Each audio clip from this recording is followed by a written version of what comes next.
Welcome back. I am going to do the Spyro Classic Series tier list. I already did the Crash Bandicoot one, and a couple people were asking me to do the Spyro series.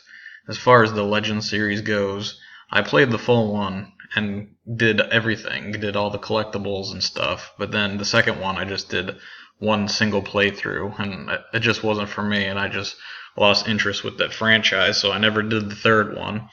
Nor have I ever played a Skylanders game. So this tier list is just going to be the classic series. It's the one that I have the most knowledge on, and I played everything from the classic series, and I 100% of them back in the day. So without further ado, let's start with this tier list. I'm going to start off with Spyro 1. And Spyro 1 was a solid game and a great first entry to the franchise. I want to give it an A. It gets an A because there were some things that they could have improved upon, but overall, as a start to the franchise, it was great. Hopefully this video doesn't just become a mirror of my Crash video. So anyway, then we're going to go to Spyro 2. Spyro 2 is hands down my favorite Spyro game to date. Everything from Spyro 1 was improved upon, and they added new characters, and the characters that they added, they became a staple to the franchise. Hunter and the Professor, notably.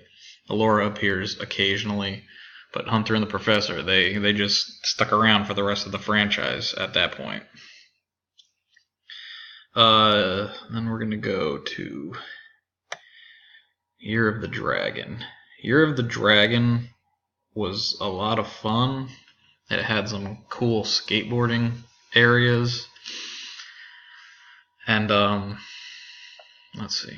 And the only thing that takes away from this game is it focused more on Spyro's companions than it did on him. Like, there was Spyro levels, but then they added Sheila the Kangaroo, Bentley the Yeti, Agent 9 the Monkey, Sergeant Bird the Penguin, and then it took away from Spyro.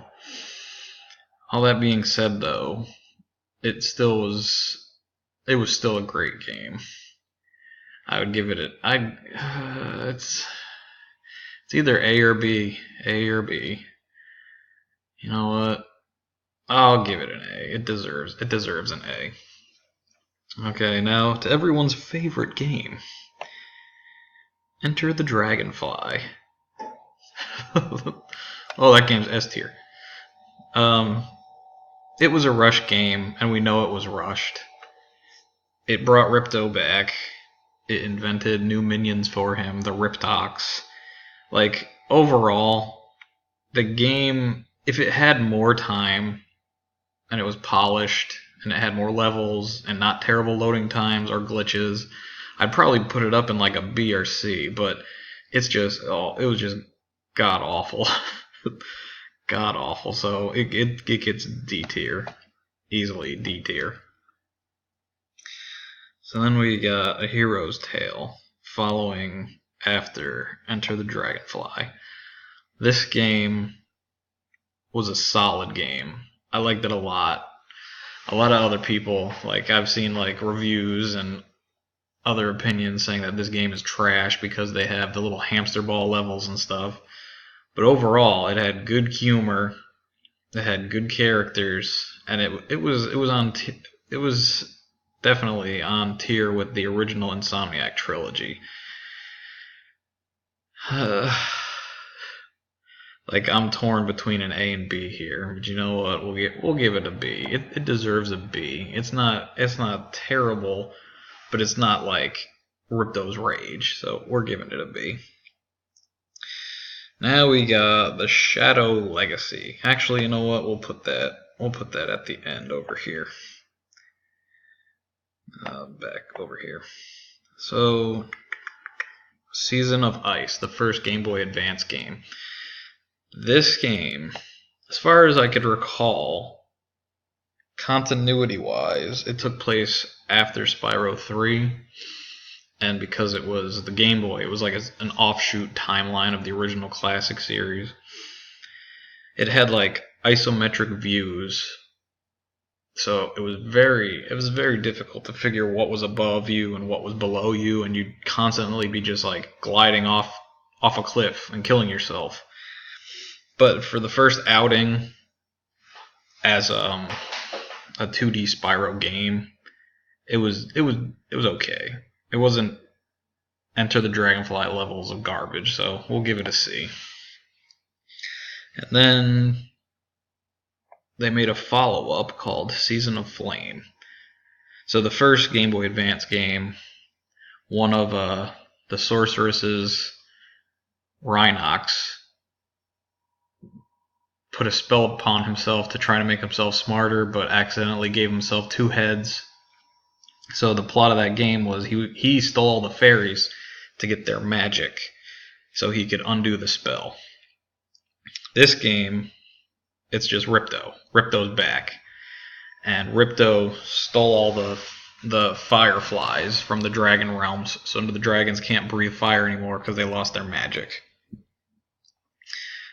Everything from the first Game Boy Advance game was improved upon. The level designs were better, and you didn't glide off to your doom nearly as much. I recall it having better speedway levels as well. Overall, I'd give that a B. Okay. Enter the Rhinox, aka Adventure. It was the third Game Boy Advance entry, and it was like an RPG style game. There was tons of backtracking. Tons and tons of backtracking in this one. You'd go, you'd do something, you'd get an ability, or you'd unlock a treasure chest, and you'd get an item, and then you'd go back and you'd do this and you'd do that. I remember it being very tedious. I remember one level you needed a lantern just to enter the level. I gotta give this a D, unfortunately. That gets a D. And then we're gonna go to Spyro Orange. Spyro Orange, if you've watched my Crash tier list video, this is pretty much the exact same thing I'm going to say. It's like shovelware with a Spyro skin on it. It was a complete waste of the crossover that everybody had been wanting and waiting for.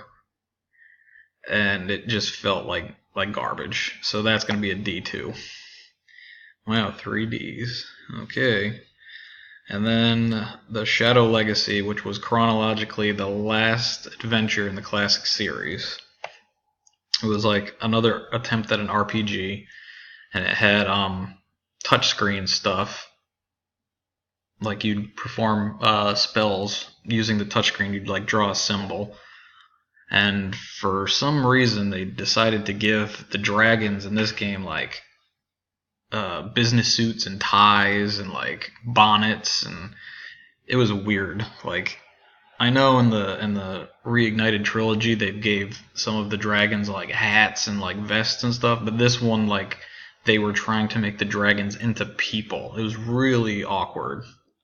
On top of that, the story was pretty crap, and it was just boring. Like, it was D tier. Okay, and then we got the Legend games there, which I said I was not going to cover. Skylanders, and then Crash Purple. I don't know what this is. I'm assuming this was before Reignited Trilogy came out, so someone just made a fake box art to throw it into this tier list, because this is an older tier list. But of course, if it's the original Insomniac trilogy and it contains Ripto's Rage, it's going up here. Boom. So that's my tier list. Unfortunately, it looks like there's more D than anything in the original classic Spyro franchise. But if you're looking at console releases, the top of the tier list seems to be the console releases, other than Enter the Dragonfly down here. It's a shame. If that game had more development time, I'm sure it wouldn't have been as crap as it is. And people are saying that they want Enter the Dragonfly and A Hero's Tale remade with the with the Reignited Trilogy engine. I honestly don't see that happening. Those games didn't sell nearly well enough, and I mean, everyone, it's like universally hated. Enter the Dragonfly is, so they'd be crazy to try and remake that. It already has a bad reputation. Anyway, that's my tier list, and I hope you enjoy the video. Thanks for being subscribed and commenting and all that good stuff. Take care, have a great night.